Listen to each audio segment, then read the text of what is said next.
Welcome back to the Badass Literature Society, where badasses come together to rate and review novels recommended by you. Hi, I'm Michael. This is Barbara. This month we read A Tempest of Tea by Hafsah Faizal. Hafsah Faizal is the New York Times best-selling, award-winning author of We Hunt the Flame, We Free the Stars, and A Tempest of Tea, the founder of Icy Designs, where she creates websites for authors and beauteous goodies for everyone else. A Forbes 30 Under 30 honoree, when she's not writing, she can be found designing, playing Assassin's Creed, or traversing the world. Born in Florida and raised in California, she now resides in Texas with a library of books waiting to be devoured. Barbara, you want to tell us a little bit about this book, A Tempest of Tea? Yep. This was originally published on February 20th of 2024. The genre is considered fantasy, YA, and vampires. It is 338 pages and it currently has a 3.49 on Goodreads, a straight 4 on Amazon, and a 3.52 on Fable. It was nominated for the Locus Award for Young Adult in 2025, British Book Award for Children's Fiction in 2025, Southern Book Prize for Young Readers in 2025. And as of this recording, it has not won any awards. We think it's important for readers to know what, if any, representation is in the books we read. So for this book, there are main and supporting BIPOC characters, no LGBTQ plus characters that we are aware of, and no characters with disabilities. All right, let me cover the back of the book. Why save the world when you can have tea? On the streets of White Roaring, Arthie Casimir is a criminal mastermind and collector of secrets. Her prestigious tea room transforms into an illegal bloodhouse by dark, catering to vampires feared by society. But when her establishment is threatened, Arthie is forced to strike an unlikely deal with an alluring adversary to save it. And she can't do the job alone. Calling on some of the city's most skilled outcasts, Arthie hatches a plan to infiltrate the sinister, glittering vampire society known as the Athereum, but not everyone in her ragtag crew is on her side, and as the truth behind the heist unfolds, Arthie finds herself in the midst of a conspiracy theory that will threaten the world as she knows it. I'll give a dun dun dun for Lauren if she I was was gonna here. say, where's your thun thun thuns? So, what did you think about A Tempest of Tea? And remember, no spoilers. So, no spoilers. I was really looking forward to this book, and I think maybe that is the issue, as I feel like I was left a little disappointed because I was promised vampires. I love a good heist book or movie, absolutely one of my favorites. And I don't feel like those were its saving graces. The characters felt a little flat at times for me, and I think my biggest issue was the what is it called, The pacing? pacing. Thank you. The pacing of the book was all over the place for me. I feel like it was very up and down.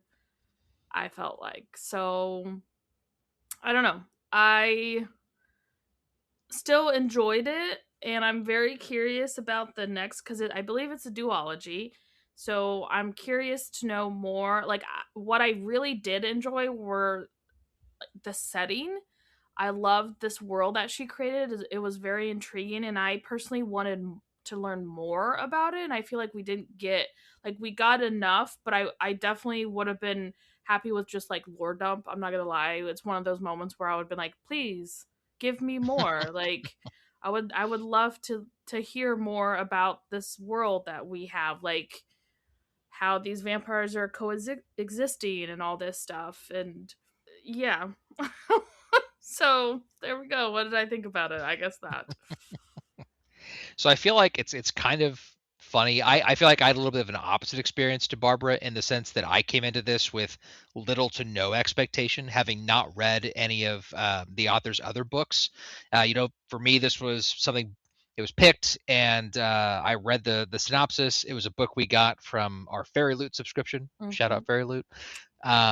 And so I came in with little to no expectations. I starting the book, honestly, the first third didn't really like it very much. Liked the characters, liked the world. As Barbara mentioned, at least for that part for me, pacing, it was very slow and hard to get into. But then the difference from, I guess, Barbara and I's opinion is when it got to Act Two, the pacing really picked up for me, and I really couldn't put the book down for the remainder of it. So, was it my favorite book of all time? No. Did I hate it? Also, no. But it was an enjoyable read. I'm not unhappy that I read it. I think that's a fair way, maybe, to sum it up, at least for the no spoilers section. Mm-hmm. So, like always, we're not going to go into our individual ratings for now. Got to wait till the end for that. But our group score, I feel what like was the that? group score is a bit of a spoiler, or not Well, I necessarily. mean, not necessarily. Not Not because you necessarily. The have group score is the group score is a 7 out of 10, which could be accomplished by a 9 and a 6, or sorry, an 8 and a 6, two Oh, sevens. okay. There's multiple different mathematical equations that could get there. Fair. Moving on from that, though, would you recommend this book? I think I would. Well, that's tough. Like, it's hard to it's hard to recommend something that I really didn't like for the first like third of. Like, that's a tough sell. Like, on one hand, like I had a friend recommend a television show to me that was like, you just got to get like through the first season and then it's so good. And to be fair, in that scenario, he was right, and I really liked the rest of it. But that's a big ask for somebody to just you know. So I don't know. I think I might recommend it. Like, if someone asked, like, "Oh, what do you think of this book? Do you think I'd like it?" That's like, you know what? It was pretty good, but it's a little slow at the beginning. So I think I would recommend it with a caveat, perhaps, if that makes sense. I'm curious what you would say. Yeah, I don't. So I feel like for me to give an honest opinion, I would have to read the second book to see how the second book compares with the first book. As far as like maybe the shortcomings I had with this one isn't in the second book, But I wouldn't not recommend it. I feel like maybe I would preface with the fact that like if you're looking for a high octane heist book, I don't think this is it. Like these people were walking to their destination. Like I didn't feel like a very huge sense of urgency even though in the book we're supposed to feel that way. I was not feeling like the characters were feeling that, I would agree with that. Yeah. and the whole like promise that like yes, we have vampires. I feel like maybe they I think maybe the second book it's going to deal with a lot more of that. I feel like in this, like, there are vampires. One of the main characters is a vampire, and but like, out of all the other characters in the little group of heist people, I feel like we get him the least amount. So maybe we get more. That's what I'm saying. I think maybe we're going to get more of him and the vampires in the second book. So I would preface with that. I would say that if you want good world building, I would definitely say this is a good one because it doesn't lore dump heavy on you. It definitely gives you like bite size of the world to the point, like I said, like I wanted to learn more about it. Like I would have been happy just had the characters just talking about, like, heck, even the political aspect that I'm not a huge fan of, like this one had little hints of it, like how their government is set up is so intriguing. Like what a interesting concept, and gosh, I'm so glad I don't live in a world with this, and it touched on Fair. some really interesting things of like being conquered and all that. So I wanted more of that, and I guess less of some other stuff that we got. Sure. No, that makes sense. That totally makes sense. So we'll get into some more in-depth content with the spoilers later. But for those of you leaving us at this point, don't forget to give us a rating if you like our show. Follow us on Facebook and Instagram. Our handle is at BadassLitPod. We'd love to hear from you. If you've got a book you want us to read, let us know. And now Barbara is going to give us a short preview of our next episode. Next month we will be reading. Oh, sorry. No, I was gonna say, is she gonna give you a short preview? She better. Next month we are reading Between Two Fires by Christopher Buehlman. The year is 1348. I'm trying for this whole movie, circa You came 1990s. into it 100% like I was like a movie trailer like that. You Yes. nailed nailed it. So yeah, that's what Back you're when going movie for. trailers had the voiceover, and it was terrible now that you listen back to it. Anywho, we shall continue. Thomas, a disgraced knight, has found a young girl alone in a dead Norman village. An orphan of the Black Death, in an almost unnerving picture of innocence. She tells Thomas that plague is only part of a larger I forgot it! Cataclysm! You nailed it. That the fallen angels under Lucifer. Oh, okay. Sorry, this is me. Literally, this is the first time reading this too with you children. So stick with me, and we will get through this. I'm The intrigued. just witnessed was Barbara getting excited about this book because she's reading this description for the first First time right now. time. Yes. Sorry. I apologize. That the fallen angels under Lucifer are rising a second war on heaven, and that the world of men has fallen behind the lines of conflict. Is it delirium or is it faith? She believes that she has seen the angels of God. She believes the righteous dead speak to her in dreams. And now she is convinced the faithless Thomas to shepherd her across a depraved landscape to Avignon. Ooh, Avignon? Avignon. Avignon? Is that an Uh-huh. actual place? It's not, but that's how Oh. you'd pronounce that in this case. Okay. There, she tells Tomas she will fulfill her mission to confront the evil that has devastated the earth, and to restore to this betrayed, murderous knight the nobility and hope of salvation he long abandoned. As hell unleashes its wrath, and as the true nature of the girl is revealed, we all figure that one, Thomas will find himself on a macabre battleground of angels and demons, saints and the risen dead, and in the midst of a desperate struggle for nothing less than the soul of a man. That was very nice movie trailer voice, Barbara. Thank you. In a world. I tried. You did. This sounds you did interesting. Well. I think knew you'll like nothing it. about this book, except that you owned it. I loved watching you get excited about it as you were reading the description. That was fun. Remember, the second part of this episode is an in-depth look at the book, so if you want to read it, stop listening now and come back when you are done. Nom Nom is fresh dog food made by real people who really care. They're purposeful and enthusiastic about giving your dog the best food for them and their health, so they can thrive and be their best. Nom Nom delivers fresh food made with whole ingredients backed by veterinary science. And science tells us that dog health starts in the bowl, so improving their diet is one of the best ways to help them live a long, happy life. All you have to do is order, pour, and serve. Barbara and I have 2 dogs, Luna, a husky, and Quinny, a Shih Tzu mix. Our 2 dogs love the beef mash recipe, but to be honest, I'd say Quinny's favorite is the turkey fare. She drools when that comes out of the fridge.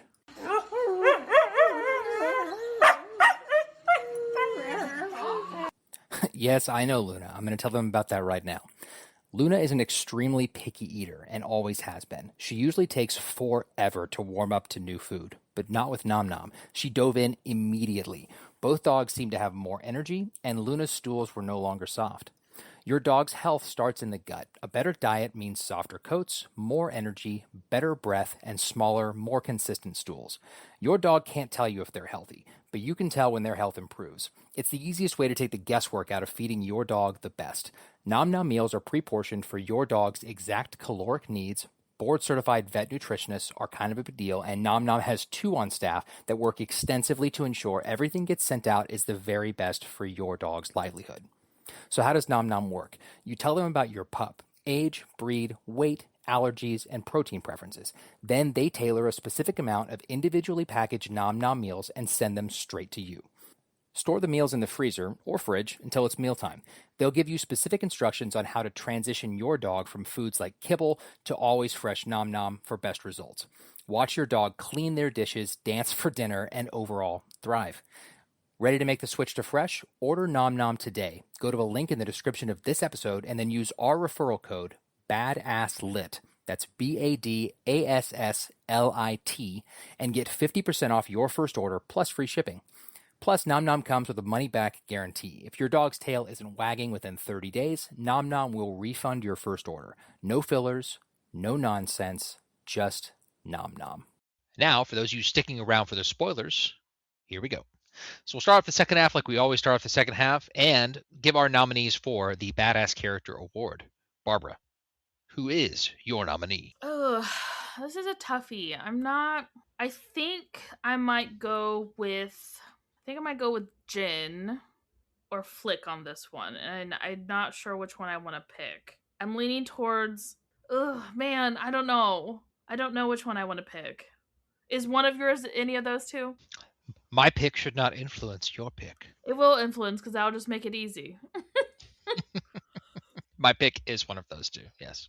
Yeah, I don't know. I feel like originally I was gonna pick Jen, but then I was thinking about it, and I feel like Flick is kind of edging him out a little because, like, if I think about her whole like, she was the one who I feel like had the most to lose in the sense that like she had a nice cush life, although granted her mom was kind of being rude and she kind of got caught and she was gonna get arrested, so that kind of puts a little damper on that. But like for the most part, like she kind of was sitting pretty in high life here and got into this whole mess with them, whereas like Arthie and Jin had like more stake in the game because obviously they were doing it for reasons, and she kind of not really like, yes, she wanted to like prove to her mom and like fix the issue, but like I don't know, maybe I guess I'm convincing myself here. I guess I'll go with Flick. Well, Flick was also my choice, Barbara, so you picked the right option. Beautiful. I picked Flick for similar reasons. So Flick starts out as a not really good character. Like she's there to backstab Jin and Arthie to help her mom. And then when she learns that her mom is help her family, get she back in good standing with her mom. Yeah, she wanted. It's sad if you think about it. She literally wanted her mom to just love her again, which is womp womp.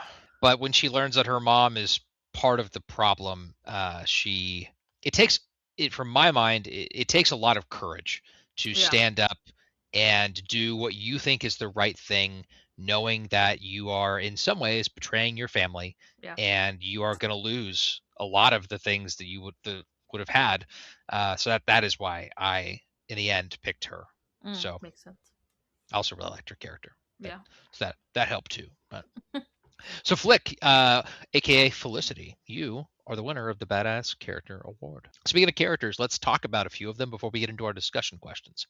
Barbara, do you want to start us off with Arthie? Sure. Arthie Casimir is, I would say, of the three. So we get 3 point of views, and it is third person point of view. So we get Arthie, Jen, and Flick. She, I would say, out of the 3, I would say she is the main character. You can correct me if I'm wrong there. And we learned that she is not from this place that I currently forgot. It starts with an E.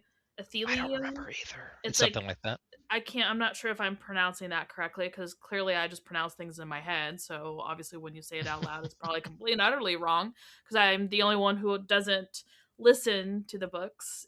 But yeah, so she's not originally from here.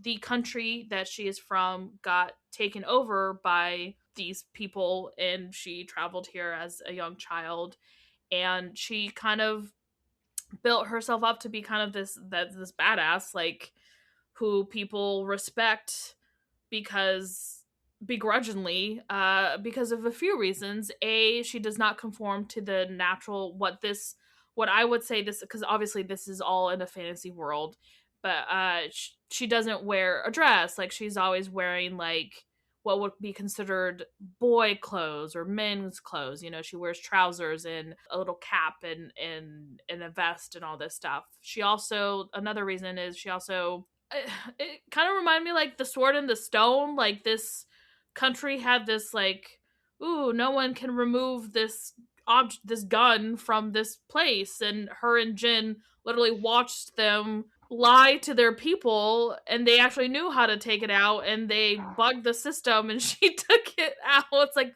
yep. So she's just a very smart person. She's a very angry character, and I really liked to see her rage because it's not like a I'm gonna punch people type of rage. It's just a chip on your shoulder rage, and I did like that about her character. She also owns a tea shop with Jin that also masquerades during the nighttime a blood brothel, I would consider it, where they allow vampires to come here and drink blood in a civilized manner, which is cool. I believe they call it a bloodhouse instead of a Bloodhouse. Well, blood I guess brothel. it's not a You're brothel not because brothel wrong. has You're not wrong. brothel has bad connotation. I don't think it's a bad connotation, but I guess other people might think it's a bad connotation. But we also learn at the very end, or if you pick up quite early in the novel, that she is a. I'm not sure. I think they're called half vampires. Like, Yeah. she's still half human and half vampire. And that's kind of Arthie, and she has a stupid love triangle, which is probably my least favorite part of her, with Laith and Mateo. And I don't want to talk about that because I think it was stupid. So everything else about her is Touche. really cool. I liked other aspects of her, but I was not a fan of her romance personally. No, I agree. So Also, she dyes her hair. Is it called mauve color? mauve. Mauve color. Is that how Yeah. you pronounce that? Awesome. Love that. Absolutely love that for her. So I also thought I would mention, since we were talking about this earlier when we were talking about, like, so it's a fantasy world, obviously, so it's not like it's the same races and ethnicities that we have in our world. But this article where I was like finding some of the character names when I was building the notes has, so it says that Arthie is Sri Lankan coded.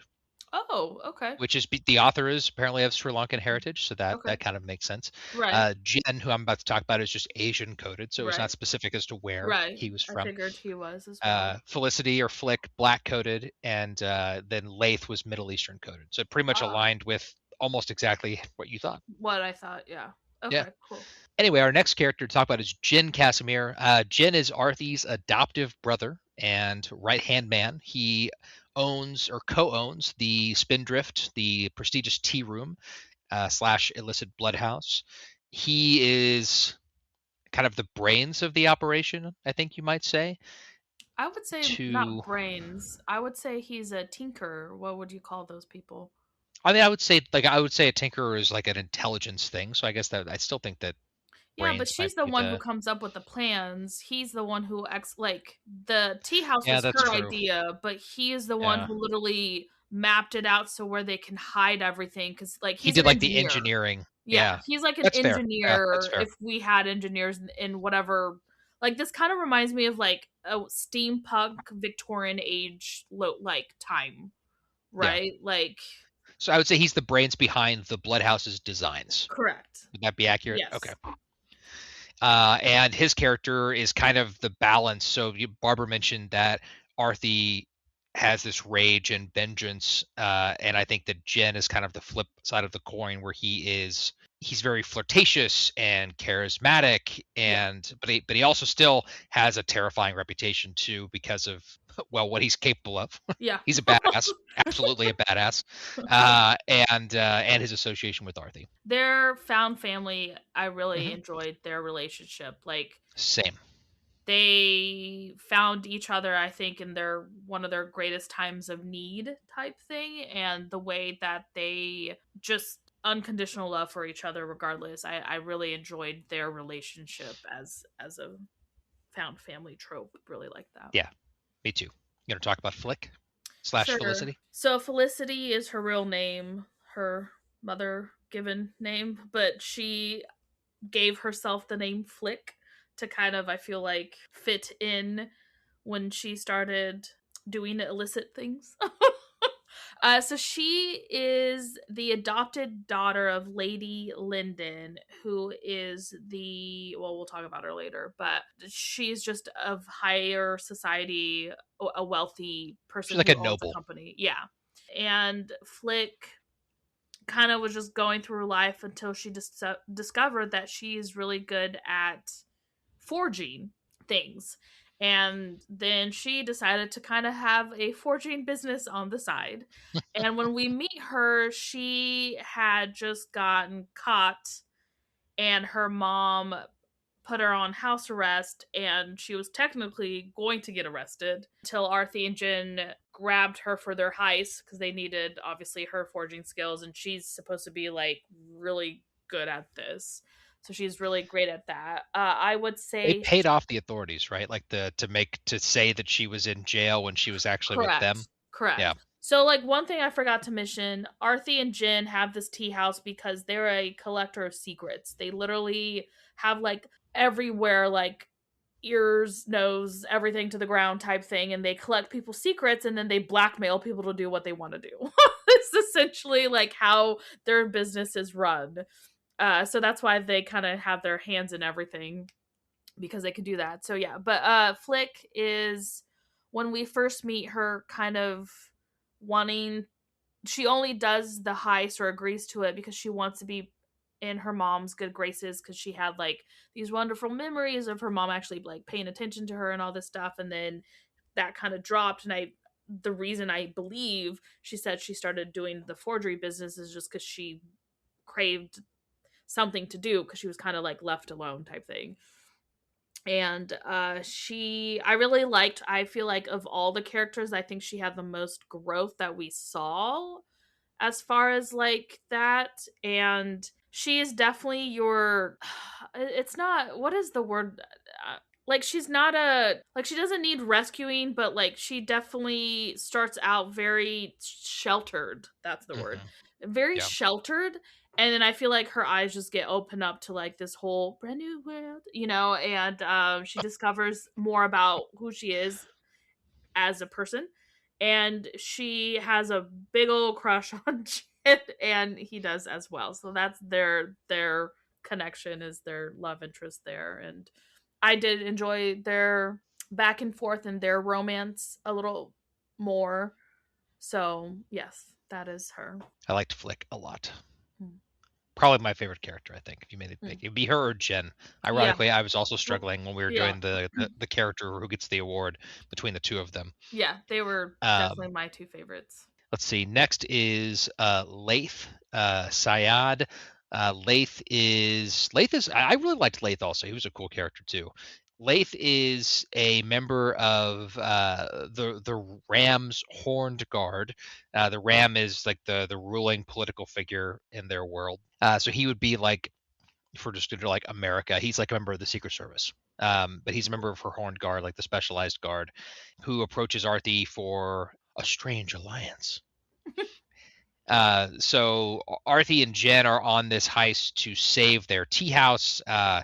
He wants in on it because he doesn't really care about that, but he wants the Ram out of power, and so they merge forces to accomplish their goals together. That's what he said. Correct. That's what he tells her at the get. That's why he's in it. And he is, as Barbara mentioned, one of the points of the love triangle for Arthie. He's also not from here as well. Mm-hmm.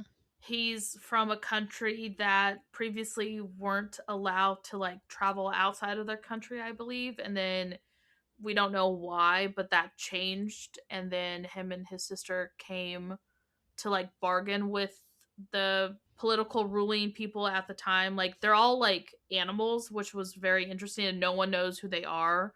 But and his sister died along the way, and so he's still here climbing up the ranks to like, what he says is just like get revenge on these people, and that's on the why political ruling class. Yeah, and his part in the heist is he's like their, what would you say? Like he's kind of like if you ever played Assassin's Creed, like he's the little assassin type person, but like he's just really good. He's like a rogue character. Like he's very good. He's a very capable fighter.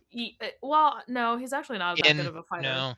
No. He is the rogue character, as I was mentioning. He is really good at getting into places, climbing up walls. People don't realize he's in the room with them until he like is like, hey, and you're like, oh crap. So that kind of thing. Like I wouldn't say he's that great of a fighter, because he kind of got pwned by a big bouncer dude at one point and already had to save his life. So as you said, like the rogue is very accurate. Yeah, Jin is the best like fighter. He's like from the shadows. Yeah, like an assassin, like you said. That was a good right. So that's kind of like his heist membership. Yeah. And I don't think it was explicitly said, but I think it was heavily implied that the country that he's from was like colonized by the country that he's in now. No. I think. No? No. Not at all. Okay. Nope. I didn't think that was implied at all, because he even mentioned at one point like where he was from, and like their borders are open and they can leave and explore the world or whatever. And Arthie literally says out loud like, oh well, it's just a matter of time before these people come and colonize you guys. And then he's like, maybe, but that's the So it whole hasn't reason. happened yet. Got No, it. that's the whole reason why his king was trying to like gift things to the other people, I believe. I think he was trying to like broker a deal with them so that wouldn't happen. But Okay. I did not get that vibe, so I could be wrong. Who knows? But That could have been a confusion on me, since the country where they're at, where the story takes place, is a very much a colonizing country. So maybe oh, I just 100%. misunderstood that they're on the chopping block to be colonized with, I that mean, it had already Arthie happened. implied that. Arthie Yeah, did definitely imply that. She just said it was a matter of time. So, fair. Maybe that was my misunderstanding there then. no. Well, why don't you talk about Mateo? Mateo is our vampire. He's a painter. We don't know how old he is. He's older. He is, out of everyone, I feel like the one, like I said, mentioned earlier, the one that we get the least amount of time spent with.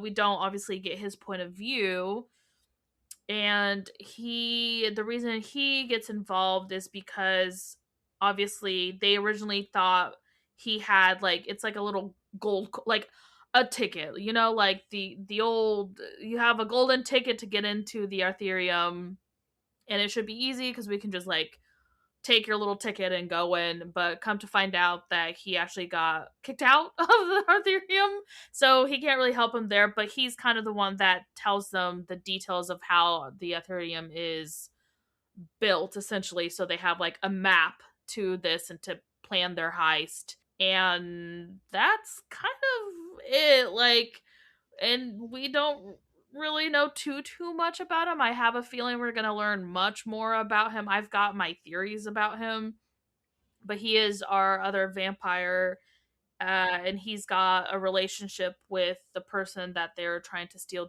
this ledger from. And that's, I don't know, obviously he's the other person that Arthie kind of has a thing for. Don't know why, but she does apparently. No, I But think you nailed it there. I think that we'll no, probably, like you said, I think we'll probably learn more about him in book 2. He wasn't as big of a character until much no, later in the book in yeah, this one. So yeah. He just, every time he's in the screen, he kind of flirts with Arthie, and he's kind of a flirty character in general. But that's pretty much yes, him. he does. Yeah. Let's see, our final character. If for some reason you don't want anything to be spoiled and you're still listening, this is about to be a big spoiler. Well, Fair that, and warning. I already mentioned Arthie. That was kind of, well, See, I feel I'm like going to it's say not this that less of a big of a spoiler spoiler, because but Barbara read like 3 chapters and was like, Arthie's a half vampire. And I was like, okay, I don't get that, but maybe. And I got to the end of the book where they reveal it, and I was like, son of a, Barbara's right again. Anyway, we'll talk about that later. It's literally a question. But the last character here is Lady Linden, the adopted mother of Flick. She is, as Barbara mentioned, a member of the nobility, lives in like a big manor, very rich, and we learn at the very end of the book that she is also the Ram.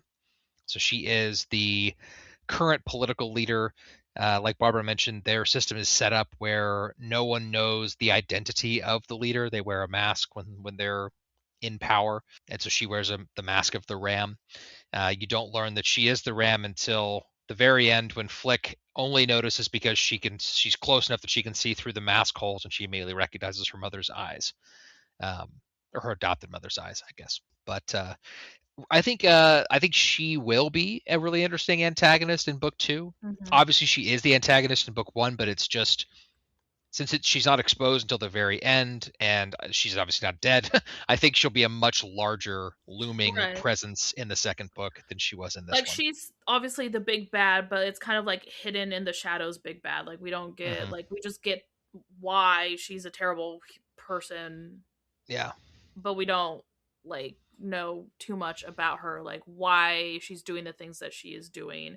And we do know at least that when she is Lady Linden, she is the owner of this company, the company that exports and imports stuff. And then come to find out what she is importing and exporting and why. Yes. So yeah, She's a bad lady. yeah. Like, we Even if she kind of, wasn't the ram, she's a bad well, lady. yeah, like Flick was like, "Oh, like my mom mustn't know. Like the ram is forcing her to do all these things and blah blah blah." And it's like, meh, actually, That was so like as the last comment on her, like that was one of the most heartbreaking moments. So right before you figure out she's the ram, there's a scene with Flick and her mom, and it's a really like sentimental, touching scene where Flick is like, my mom has to be manipulated by the ram, like it can't be her, and she's talking to her mom about this, and her mom implies that.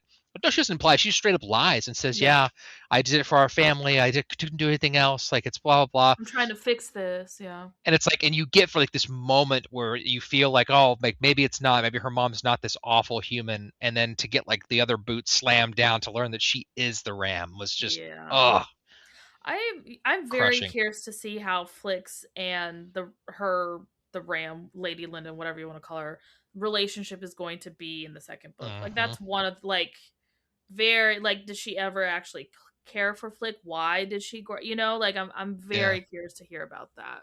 same. But let's get into our discussion questions. Our first question for this one, and I will say ahead of time, these questions, some of them were written by the publisher slash author, some of them were written by me, but want to give the credit where credit is due. First question here. Vampires play a crucial role in the plot. What do you think vampires symbolize within the story?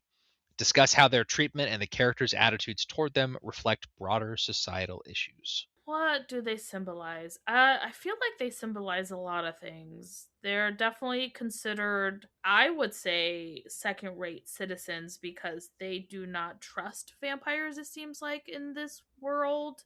They are treated like they can't be trusted.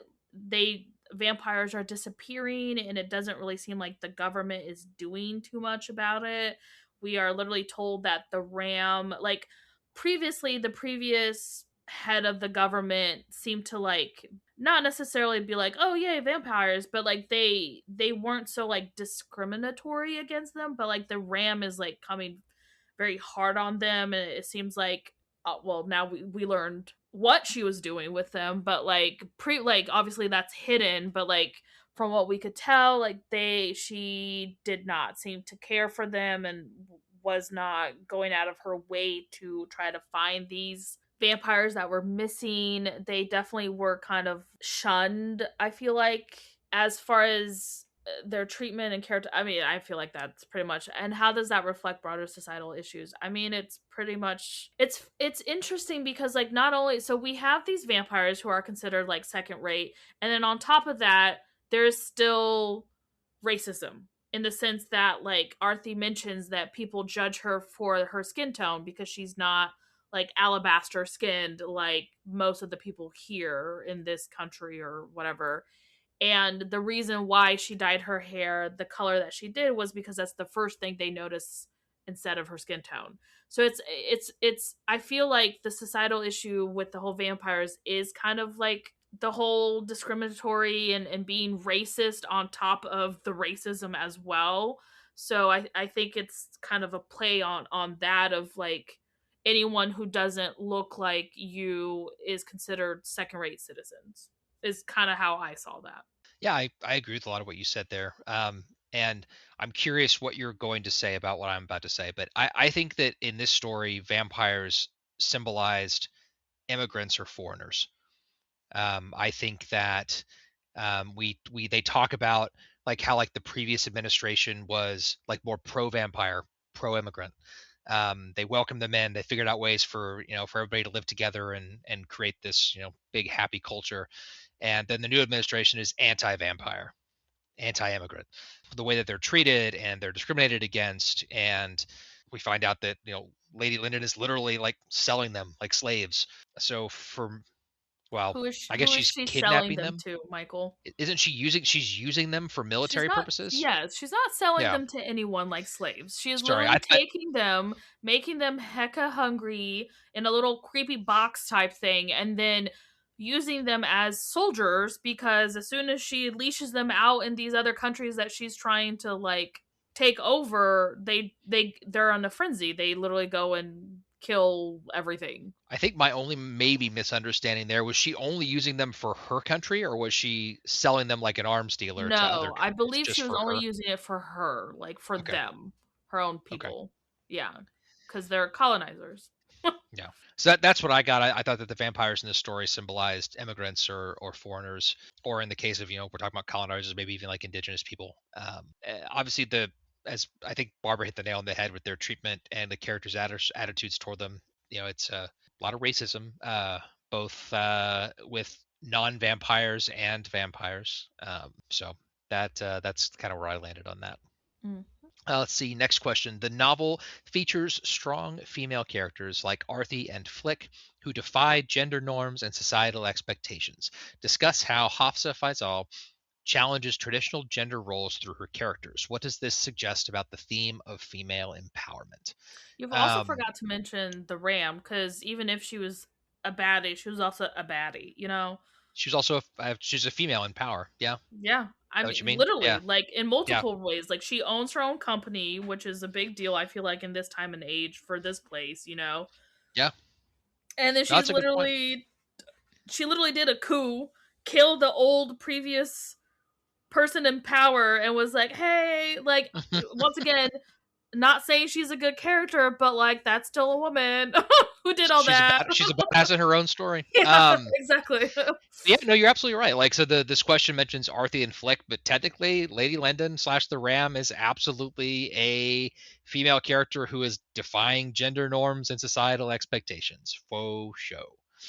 So, I mean, I think that it's for these two characters, it's somewhat obvious, especially with Arthie. Like Arthie, if you just take like the archetype of that character, most people, and you describe that archetype without pronouns to someone, they're going to assume that character is a man, right?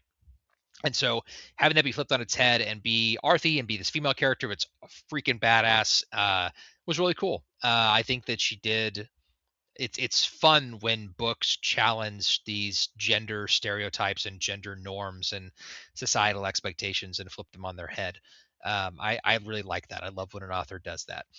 I think obviously a theme of this, excuse me, a theme of this whole book though is female empowerment because you know, in a lot of ways, Arthie and Lady Lendon have some similarities too, right? They're both business owners. They both want what's best for their family and their business. They're just on different sides of the spectrum, the political spectrum there as to how they're going to accomplish their goals. But like Barbara mentioned, they are both badass women in their own right. Yeah, the only thing I would mention is for Arthie, I feel like a lot of authors, excuse me, a lot of authors try this whole "I'm not like other girls" trope, and I would say it tends to fall flat on its face, and it really fits into the archetype of that and very tropey. I'm not like other girls because I wear suits and not a dress, and I don't like the color pink, and I'm not feminine, and I can fire a gun, and I know how to fight, and blah blah blah, like all these things. And it's like, okay, great, but like you can still be feminine, and you can still defy gender norms and societal expectations while still being feminine. Like you don't have to do all these things. And I feel like I'm gonna give credit where credit is due. Like the author did an amazing job of making Arthie like all of those things, but not a stereotype of the "I'm not like other girls." Like I'm trying to describe, like she is all like she is a badass. She does all these things, but like she's also still very feminine presenting. Like, and she's not scared of that part of herself. And I think maybe that's the biggest difference is like she's not afraid of her sexuality. She's not afraid of being a woman. I think she sees it as a power, not a like, oh, something I have to like throw away and so people can respect me. Like that's not it at all. So I like that about that. And then like obviously Flick is like she wears I think Jen even called her like a rainbow color because she's constantly wearing like really bright colors and stuff like that. So like she wears like her dress and all this stuff, but she still is fighting that in the sense like she isn't what are they called? Someone that you always have to like sue something like a what is that? It's everyone calls them That the woman character always has to get like saved. Like, like a damsel in distress? Yeah, but there's another term for it. But like she's not that. Like she definitely like she doesn't know hand to hand. She doesn't shoot a gun like Arthie. She doesn't know how to fire or anything like that. But like she can still hold her own, and she still does. You know. So Mhm. it's just really I definitely like that about how they were written, and I enjoyed that theme of showing that like you don't have to just completely throw away the feminine parts of you to be like, oh, I'm breaking gender norms. Like that's not, you don't have to do that. Like you can still have that. So I like that. Right. No, I would agree with that. That was very insightful. Let's see our next question. How do you think early experiences of danger and being forced to make moral decisions shape Arthie's character throughout the novel? So, like I mentioned, she definitely has a chip on her shoulder, and she has every right to have a chip on her shoulder. Like, she literally came for a place that got colonized and then goes to that country and has to deal with all of that. And I'm sure that is not an easy thing to deal with. And we come to find out that, like I said, that she is a half vampire and she got turned and didn't know how to deal with that because she, I think, was kind of maybe a set of two. Like maybe there was another vampire that, or half vampire, that is like that. They call it like the white wolf, I think, something to that effect. And she doesn't really give herself a chance to like figure out what that means before she runs away from the one person who could have helped her. And so I feel like she was constantly in this flight or flight her whole life because she felt like she couldn't trust herself around blood because she had accidentally killed people when she was younger. And you can kind of see how that, like, I feel like she's a very, it's funny because she's like a reckless person but a very cautious reckless person, if that makes sense. Like she's very reckless with herself, but like she's very cautious with others. And so I felt like that was a very interesting way to write a character. And I really, and like I mentioned, like that also shaped like that anger that you saw that she had for these things and her motivations of why she was doing things.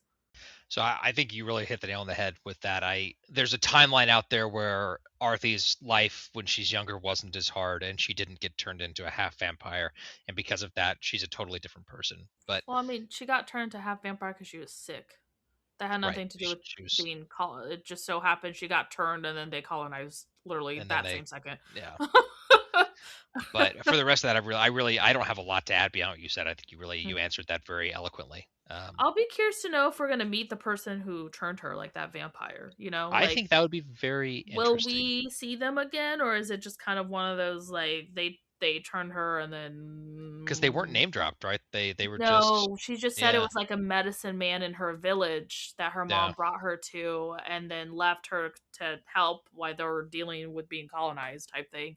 And yeah. he turned her to that was the only way to quote unquote save her because she was like, I think she was like, she had some type of disease, but like she wasn't at death's door, and they didn't really specify like she was always sick or she was sick or something. Yeah. Yeah.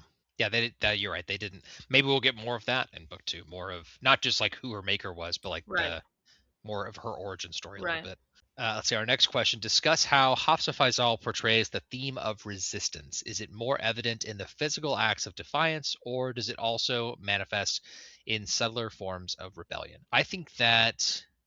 I mean, resistance is obviously a big part of this, and it's resistance for multiple reasons. So, like, Arthie and Jen are resisting because they're going to lose their tea shop. They're not resisting because, I mean, in the grand scheme of things, if you ask them, they'd say, yes, the government should be overthrown and should be changed, probably. But that's not why they're doing what they're doing in that moment.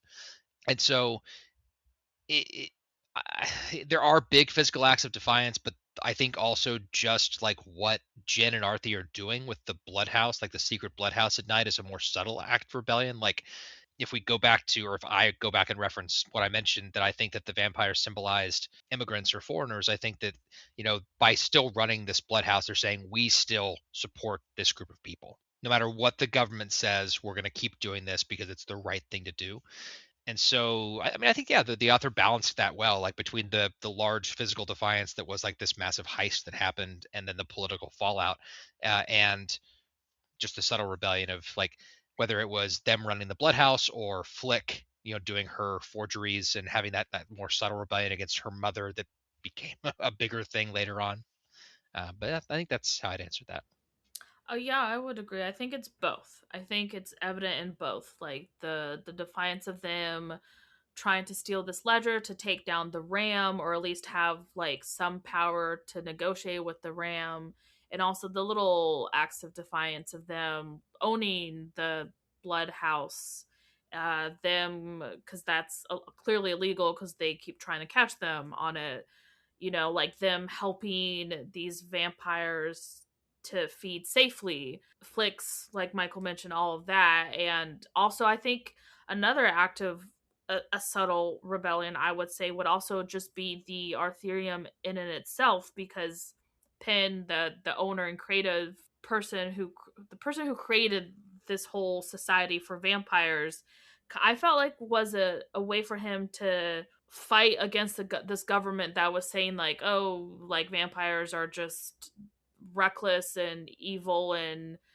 terrible creatures and blah blah blah blah. And then he kind of was like, oh well, actually, like, look how great, like, this is a society where we're donating money, we're like, Hmm. it's a charity and all this stuff, like, look at us doing all these great things, and like we can be a part of high society and contribute to society in all these different ways. And so that was another form of rebellion, at least I saw it that. So I think it's everything. And even Lath, in the sense of like, as much as he was a interesting character, like in his reasoning behind things, like he climbed up the ranks quite quickly to pretty much kind of tear it apart from the inside, and also to murder his own governing people. Right. So Yeah. Discuss how family loyalty and obligation influence the characters' decisions and the plot's direction. Do you think these obligations justify their actions? I think almost all of them, but maybe Mateo, literally are doing it due to family loyalty and obligations.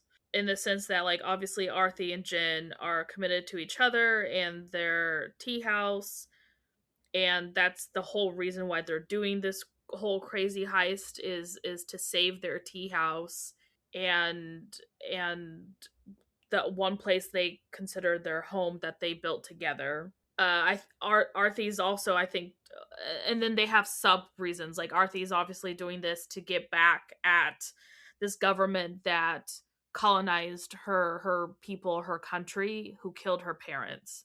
Jen is pretty much the same. Like, he can't prove that the government killed, well, just burnt up his family home and took his parents, who are scientists. He has no proof, but like, he knows, like, deep down, that he knows that they're the ones who did that for him or to him. And Yeah. that's, he also, like, that's what's driving him to like do all this. Same with Lath. Like, he blames his own government, and he's doing this because of the death of his sister, and all of that, because that's the driving force for it. Hmm. Flick is the same way. Like, she just desperately wants her mother's attention and love again, and she goes into the heist to betray them and steal the ledger to give it back to her, to have her mom's name be back in good graces. They're literally, I feel like all of the one main focus is family driven and obligation to do all this stuff, and that literally is their reason behind things. The Yeah. As far as does it justify their actions, I feel like some of them maybe. Like, I understand Jen and Arthie because they're right about that. Like, it is the government's fault for all of that stuff.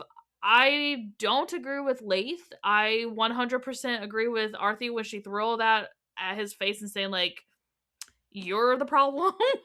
Like, Yeah. I don't think he's justified whatsoever for his actions personally.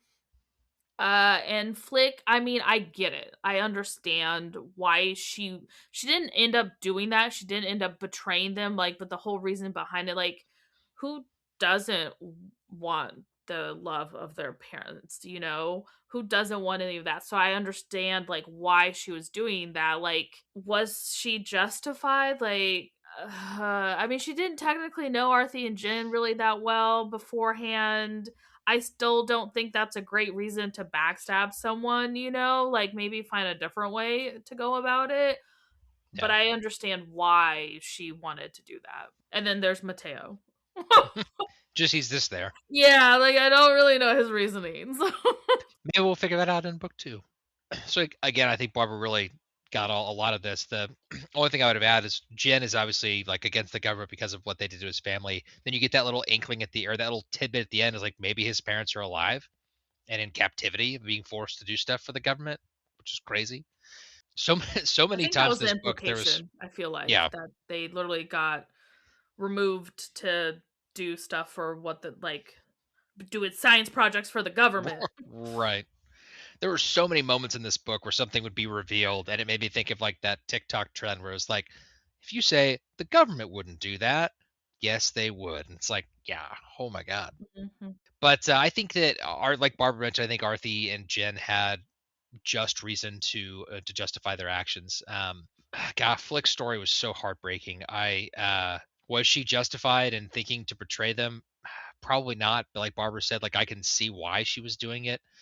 Like she just wanted her mom to love her, and like she wanted things to be like they used to be. And like the moment when it's revealed that the ram is her mom, like I feel like that was like partially meant to be like a oh my god moment, but for me it was like a no, no, why? Because it was so like Flick in that moment. Gosh, that was a hard scene. But so yeah, I think that the author did a really good job in writing these characters in a way where we knew that for themselves, their actions were justified. Like I can step back and say, oh, I don't know, but for each of the characters, it was crystal clear that they thought, even Leith, who I don't agree with his actions at all, the author wrote Leith in a way where he absolutely thought his actions were justified. Were they? I don't think so. Arthie didn't think so. Barbara didn't think so. But I think Leith did, and I think that speaks a lot to how the author wrote these characters, and they felt even the side characters felt very real, very and like they you know, I don't know how to describe that any better. But anyway, I think that yeah, it for them, all of their actions were justified. Our next question here: Hafsah Faizal crafts a world with rich cultural references and a backdrop of political intrigue. How does the setting contribute to the story's depth and complexity? Discuss how the author integrates cultural elements to enhance the narrative. So that was one of the coolest things about this book. And I know Barbara mentioned this earlier, but the world building of the world that she built was so cool. And it's the world building and the characters, the way the characters are written are the two things that are going to push me to read the second book because I'd like to learn more about the world and I'd like to know where some of these characters end up. Obviously, it does contribute to the story's depth and complexity because there are various levels of political intrigue that are happening that are so interesting. And I feel like in this book, we're only getting like crumbs of like the amount of political intrigue that's actually like the politics of what's really going on in this world, which is crazy. So the author did a really good job giving us these crumbs, making us want more, but making it very clear that like there is this whole political and cultural tapestry that you're just getting the little tiniest bits of, which is cool. It's very effective.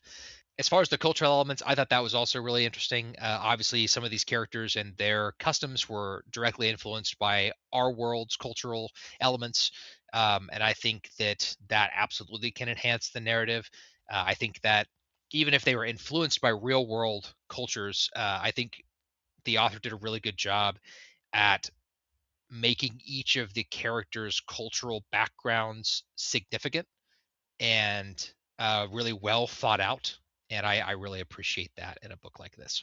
Yeah, I feel like the world felt lived in. Like there was enough there that she built and stated that you could. I feel like it felt. I'm trying to. The one thing that I compare it to is like sometimes like if you ever played a video game and you like walk around and there's like nothing there, it's like what is this very empty location, you know? This definitely felt lived in, like there's things going on, and these characters are literally such a tiny little piece in the whole grand scheme of political warfare that's going on, and you realize how little they know of what's going on, you know? And there's just so like there's just a lot going on, and I, like I had mentioned earlier, I've never been a huge fan of like the political aspect of it, but for this one I really enjoyed it because I feel like it was just enough for me to get involved and want more, and hear about it than just like a dump of like there's all of this stuff going on and you're like, oh my god, because like we are just in the dark as these characters are, and like they think they kind of sort of know maybe a little bit what's going on, but not really, unlike some others book where like these characters are like like they have their hands in the whole political thing, and I'm just like, oh my gosh, these people are way smarter than I am. So it's kind of nice, you know. I feel like they're coming to me, you know, they're like, oh, kind of get...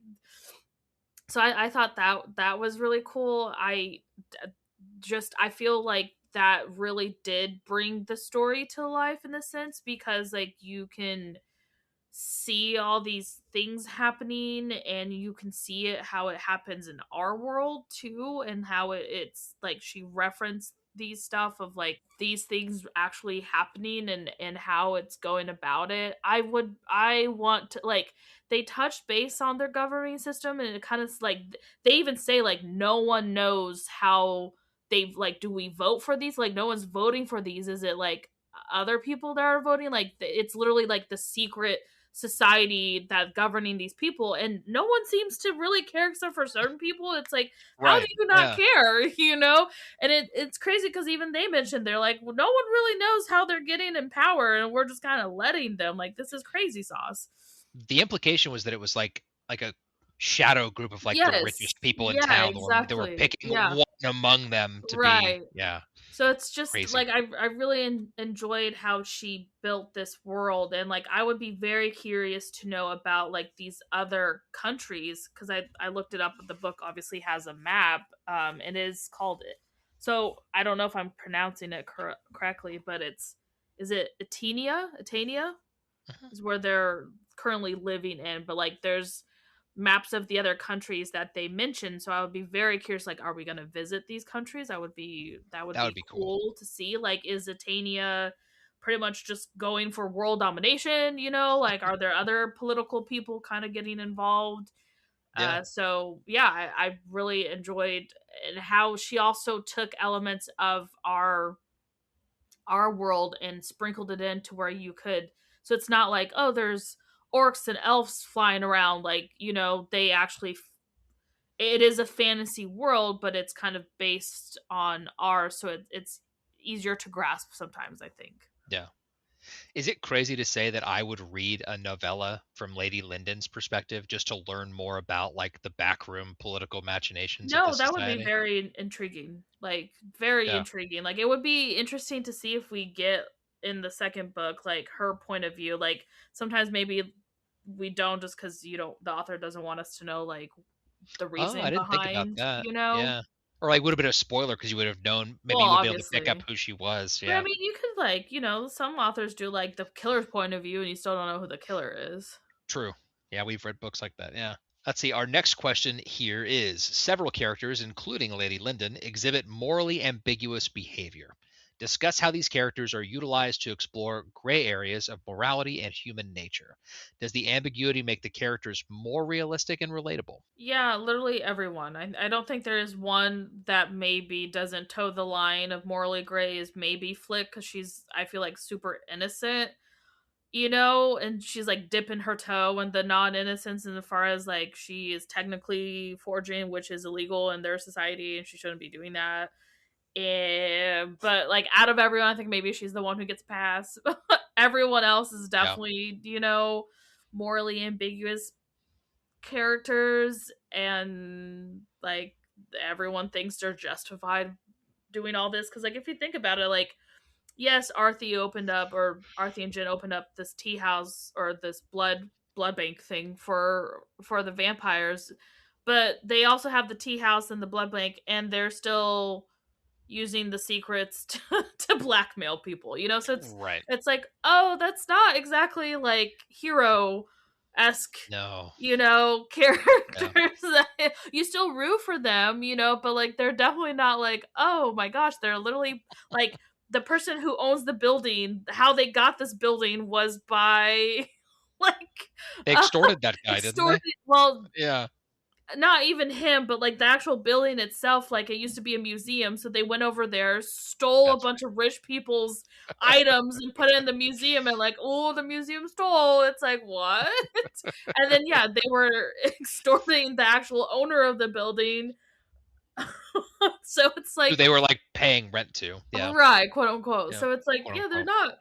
not super, and then like Mateo, like we don't really know, like he's a painter, but he seems like he's kind of got his hands and stuff, maybe he shouldn't, and obviously Lath is a whole friggin' thing, so yeah, like, and Yeah. Lady Lyndon obviously is a terrible Right. human being, so it's funny to see all that. And does it make it I don't know about relatable, because I've never needed like unless I don't need characters to be relatable to enjoy characters, like that would I don't know, I've never been one of those people. Like I enjoy it if they're good characters. They're good characters. Even the bad villain, I can enjoy a Sure. bad Yeah. villain, if they're written well. More realist, I think so, because like if you think about all the people you've met, like not every, like it's very rare. I feel like it's a 1% that you meet like these really goody two shoe hero esque characters. Like Mhm. most people aren't one dimensional like that, so it's nice to see that 3 dimension character esque. I Yeah. just wish that we had more of that and less of the romance for Arthie personally. Agreed. But you already knew that because I always complain about that. So Yeah, I mean, I don't get me, I'm a sucker for well written romance and stuff like that, but like it was very weird getting like her point of view. Like it was like we're talking about something, and all of a sudden this dude comes up and she's like, oh, swoon. It's like, what is happening? What is it just felt a little much, and I think kind of out of character, because it just came from nowhere. Literally the right. first chapter we meet my I always forget his name. I want to call him something else. The vampire dude, and it's like she's swooning, and I'm like, do we does she know him? It is Like Mateo. Mateo, yeah. Like, does she know him? Did they had a like? I don't know. I was so confused. And same with, and then like we meet Lathan, and it's kind of the same thing, and I'm like, what is happening? Like she just falls head over heels for anyone she meets. Like I'm kind of, what is going on? Yeah. It just felt like you said unrealistic and disconnected from her character. Yeah. Yeah. So yeah, like Barbara mentioned, like this is a book of morally ambiguous gray characters. There was no white hat heroes, no black hat villains. Like even Lady Lyndon, like obviously she was the antagonist, but it's not like she was so obvious that she's like the mustache twirling evil character. And I say that meaning like if you did have, like, let's say you have this story written from her perspective, in her book it's going to be her internal monologue talking about how the vampires are these evil monsters and why did anyone let them into society, and she's found this way to use them to her advantage. And the reader of the book probably isn't going to have any positive relation to vampires because it's not about that. So it's morally gray in that way. No one's perfect, which I think does make the characters more realistic. I don't care about them being relatable either, like Barbara said, but I do like them being more three-dimensional, more grounded, more real. Because nobody is, a perfect white hat hero, and nobody's a perfect black hat villain. That's just not how how the world works. It's not how humans are. So it's always cool to see these more morally gray characters that, in moments tilt more towards the light or towards the dark, but reality is that they're a little bit of both. That's kind of how everybody is. Let's see, next question. How do secrets and hidden truths drive the narrative forward? Discuss how the characters use information as a tool for manipulation or liberation. We actually kind of just talked about this. The like Barbara mentioned, Arthie and Jen they run a tea house and bloodhouse, but in reality, they're in the business of secrets, and they use those secrets to manipulate people to do the things that they want and to keep the status quo the way it is for them and make changes that they think need to be made, whether it's stealing from the museum to force the museum to close to get the building, or whether it's extorting their landlord to uh, adjust what they're paying in rent. It's all about secrets. And obviously, the biggest secret for Arthie, even the secret she kept from Jen, was that she's a half vampire. And I'm not going to go too into that because we have a question about that a little bit later. But this book is full of secrets, and everybody's keeping secrets from somebody, and everybody's using secrets and information to get further or accomplish whatever it is their goals are. There's a lot of that in this book, the social machinations and manipulations that people do. I mean, secrets is what made the world go around for these characters. Like, literally everyone had a secret. I think the only one who wasn't holding a secret was poor Jin. Like, actually, like, I feel like was definitely a wear his heart on his sleeve kind of a character. Like, I'm trying to think, but I really don't think he had any ulterior thing going on. Truly, I don't think he No, I did. don't think so. From a Yeah. secrets perspective, he would have been the little white hat hero. Yeah, like he definitely didn't have anything. Like Arthie was keeping multiple things hidden. The fact that she was a half vampire for Jen, like Michael mentioned, and like Jen obviously feels super betrayed by that. The fact, like a bunch, like their whole freaking business is literally built upon secrets, so they can use it against other people.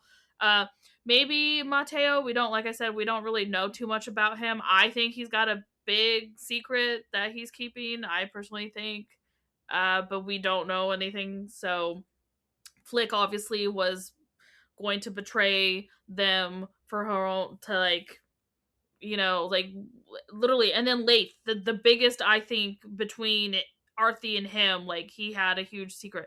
She thought that he was literally doing all this and then he was going to betray them to the Ram, that he was actually working for the Ram and all this stuff. So like she had it in her head like, we gotta betray him before he betrays us, but she didn't tell anyone else about this plan, so it was just her planning to betray him.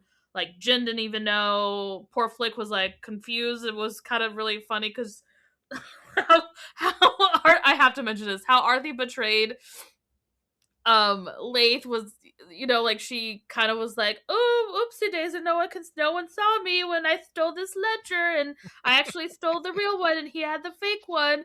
And Flick is like, oh no, he got caught and you didn't. That's so bad. Like poor girl didn't even realize that they Right. technically double crossed him. It was hilarious. She's like, oh, poor Arthie, are you okay? And Arthie's over here like, ooh, like, oops. Well, yeah, because she did the whole like, okay, we're gonna surrender together, Yes. and then psych, and then, Right. Flick is like, oh no, so funny. And then like Lath's big secret wasn't that he was gonna betray them. He isn't working for the Ram. He literally was after Arthie's gun. I think it's called Calibar or something like that, which is like a magical. Turns out it's a magical item from I I I think it's from his country.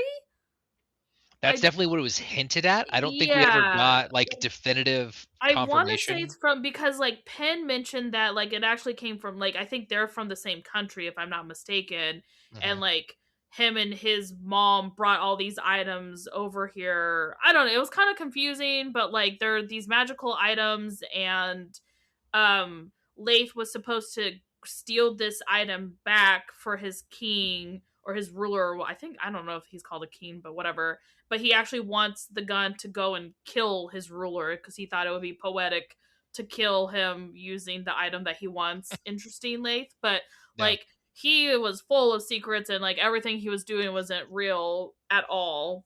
his whole existence was a lie, effectively. Yeah, pretty much. Like Homeboy had more hidden secrets than Arthie did, which I thought was shocking because I feel like she was just piling them on. So yeah, like I would say Lath, Arthie definitely high up there.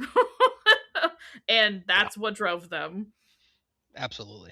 The second act of this book centers on a complex heist. How did the author's execution of this sequence land with you, and what were your thoughts on the narrative speed during this part of the book? Okay. I feel conflicted by this heist because it was something I was really looking forward to. I love me a good heist. I feel like their heist was not a good heist personally. It seemed everything was too convenient and everything worked out really well for them.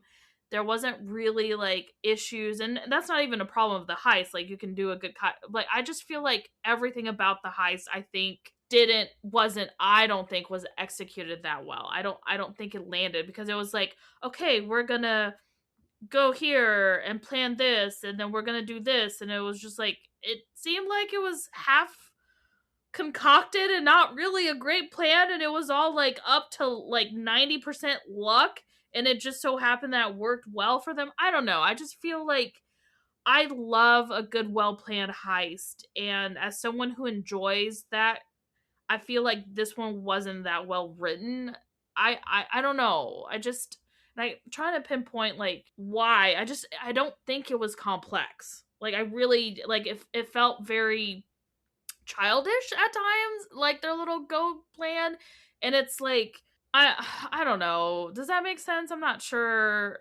Like it was fun to It read, does. It but makes sense. like I was expecting more, I guess, from it, and it didn't quite hit that mark for me. It was It very was linear and didn't have like the yes, twists and turns that you like in a yes, heist. Yeah, where yes, there's like correct. unexpected moments and things like that. Correct. Yeah. Like, yeah, that's Is that what you're trying exactly to it. say? I'm sorry, I Yeah, didn't mean to like speak for you. I was no, just you're fine. That's it. That is exactly it. Like that was, and like sometimes I enjoy the plotting parts of a heist because like you can see like the plan coming up and all that, and I feel like they were just dilly dallying. They're like, oh, we need to do. I don't know. It just, yeah, it fell flat for me. so we have different opinions on this part. I really enjoyed the heist sequence. I will admit that Barbara is correct that it was not this complex thing that you had to you were learning like, oh my gosh, like the imagination of his heist are crazy. It was very simple, but it kept you, at least from my perspective, it kept you engaged and on the edge of your seat as different parts of the heist were coming into effect. I got to this section a little bit before she did, and I explained to her, I was like, I think when it gets to this part, it's just like, because I found the first part up to this point a little slow, pacing wasn't great, and I thought from this point on, I couldn't put the book down. I wanted to keep reading and see what happened next. And so, while I agree with Barbara that it was not super complex and it was not didn't require a lot of brain power, I still found it engaging and that it still had me on the edge of my seat, excited about what's going to happen next, or are they going to get caught? Is this thing going to happen? So I enjoyed it. Now this next question normally would be alternated back to me going first, but I wrote this question with the intention of Barbara answering it, so I've switched it to Barbara's going first because I wrote this question for you, Barbara. The question is, how early in the book did you realize Arthie was a half vampire, and what led you to that conclusion? I think it was maybe the second chapter. And then it was Crazy. confirmed. So if I'm not mistaken, I believe it was a Jin chapter, and he mentions these half vampires, right? He mentions, well, I shouldn't even say these. One half vampire he mentions, which is the White Wolf of Roaring. Something I can't quite remember It's something what like he's that, called yeah. or they are called. We don't know if it's a Oh, it's the Wolf of White Roaring, because that's White it. The Roaring is the wolf is name the of the location. yeah. Yeah. So the Yep. Wolf of White Roaring. So he mentions this in passing. He kind of describes a little bit about it, and then it's never spoken about ever again.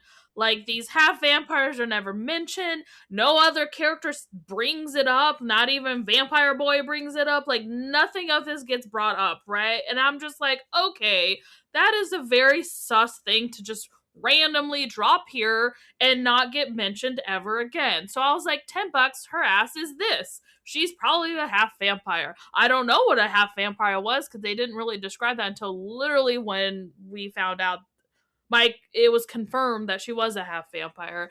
But then I was like, okay, this is easy enough proven. this whole time, this book mentions people eating, especially Jin. My man loves his scones and his breakfast foods, and he's, you know, and this book literally takes Did you place. identify with Jen in that way, He Barbara? did. I love that he's like, can't be turned into a vampire. I'm gonna miss eating. I was like, girl, I hear you. My croissant. Yeah, my croissant. You know, like hilarious. Love that for him.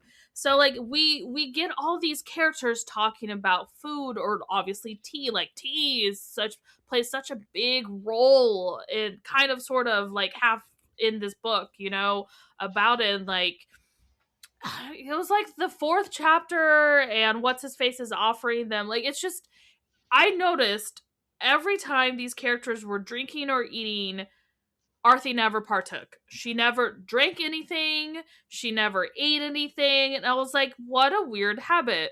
Like, that's really sus. And then the only time we saw her drinking, she was drinking coconut water. So I was like, interesting. If I'm not mistaken, like Jin mentioned in his chapter 2 about how his parents were scientists and they were looking into coconuts and all this stuff and how it could help the vampires, if I'm not mistaken. And I was like, oh, well, she's obviously not drinking blood. She's drinking this coconut, and they've somehow found a way that she can survive on coconut water.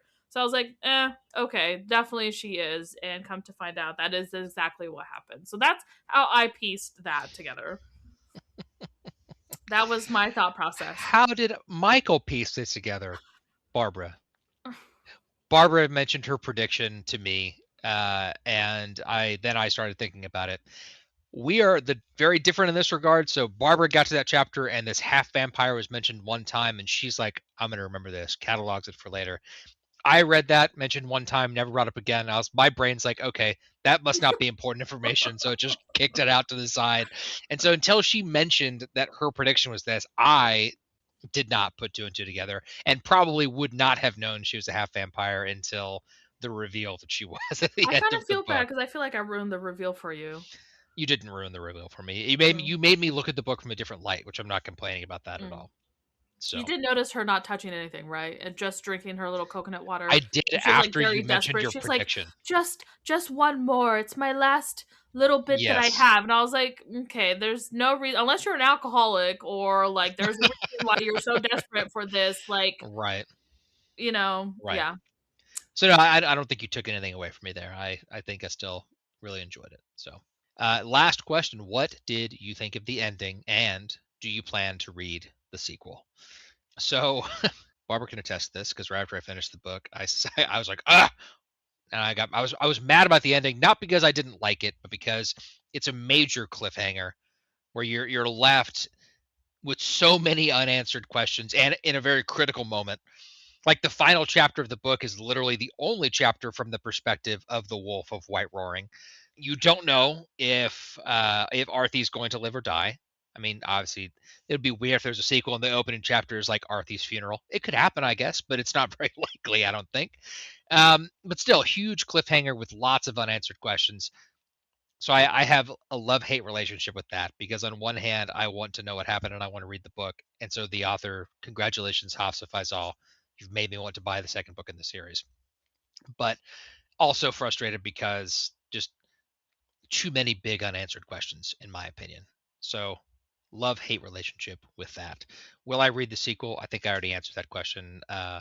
Probably yes, because I want to know what happened to these characters. And as we both mentioned, I really liked the world that she built, and I'm hoping that the second book expands on that, and you learn more about specifically the politics and the vampires. Because it's really, even though there's a semi-main vampire character in the second half of the book, you don't get a lot about the vampires, and I hope that we get more in the second book, since they're clearly a large part of this society and a big crux of like how their politics, I guess, and culture is. Like, that there should be this big divide on people who like and support vampires and people who don't. So Yeah, so what did I think of the ending? It was it's definitely an interesting way to end a book, like literal bang, right? Like we don't know if half of these characters survive. Like Jen dies, gets turned into a vampire, and clearly he's turned into a vampire, so he survived, but like, how is he gonna be as a vampire? Like, he's already a Right. very charismatic character, so I'm gonna love to see how,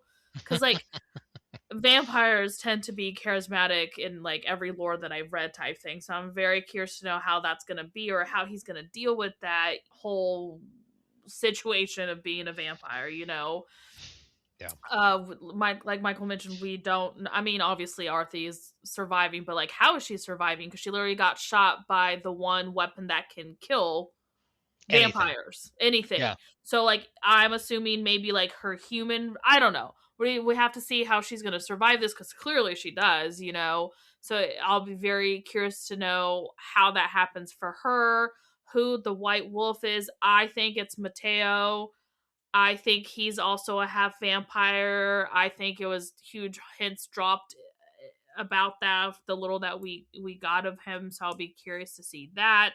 We don't Yep. know if Lath survived his shot that he took from Nope. Arthie, but she did say that she's never shot a gun before, or at least that particular, you know. So I'll be like, obviously he survives too, but I'll be curious to see all that. Yes, I definitely do want to read the upcoming sequel, just mostly for the world building and kind of to see this. I'm hoping that we get less of the romance, because I think that was one of my biggest gripe with this novel, was that it just seemed really out of place for me. At least her Arthie's romance, like Jen Mhm. and Flix, was, I enjoyed that because it didn't seem out of place. Like, that kind of fit their characters, and Yeah. it was kind of established that they knew each other and had a crush. Like, it was a little schoolgirl crush for her type thing, and like, he is a huge flirt, but actually genuinely like did like her. It was more than just him being a flirt and stuff. So I just felt like Arthur was kind of like from left field, as I point to the right. Um so but yeah, I'm more interested in like the vampire lore and the world building, and if we're going to leave Athea and see other worlds or other locations explored, the whole political intrigue, all of that stuff. I'll be curious to see all of Mhm. that. And I'm hoping we get more growth for some of these characters, because I feel like so far it seemed just Flick for sure, Jin a little bit. So we'll see, because I felt like the characters also were like, I love character driven story. Not sure if this would be considered character driven or plot driven. I think it was a mix of both. Kind of a hybrid of the two, I would Yeah, say. but I Yeah. feel like the characters weren't as strong for me. So I want to see more to see how that goes for them. That's fair. We've reached the end of our discussion questions. Let's talk about our individual scores for this one. Barbara, what did you rate A Tempest of Tea? A 7 for everything that I just mentioned, really. Like, I think I like certain aspect, other things were like really distracting. Like, once again, I'm gonna keep harping on this, the romance was really distracting. Plus, I didn't like either of them for her. Like, I don't like Lath at all. He was fine. He just kind of seemed like your stereotypical nice guy who thinks he's a nice guy but says he's a nice guy. And it's like, if you have to say you're a nice guy, my guy, you're not a nice You're not a guy. nice guy. Like, he thinks, like, he has this weird like savior complex that literally Arthie literally mentions, is like, boy, you're trying to like save everyone, you're not letting them just make mistakes and all this stuff. Like, you have this weird complex about you, just stop. Yeah. So not a fan of his. And like, we didn't get enough of Mateo to, I feel like, enjoy his, like, the little that we got. Like, he's kind of a funny character, like he's a huge flirt. His little banter with Arthie was fine, but it just, that's what it seemed like. It was just banter for the sake of banter. He didn't have a lot of depth about his character, if that makes sense. Like, we got little hints here and there, but like, not really. So I just felt like they were, of all the main characters, they felt very flat. Those two felt to me, well, Lath wasn't three-dimensional. I feel like Mateo was a little bit, because we didn't get much of him. Lath was just a hot mess. Like, Yeah. you know, I don't know if I don't know, but yeah, that's why a 7, because I had some issues. 7 for me as well. Like Barbara mentioned, for all the reasons that we've just spent the last hour and change talking about. I did enjoy it, but there were some issues I had with it as well. So I feel like 7 is a fair score.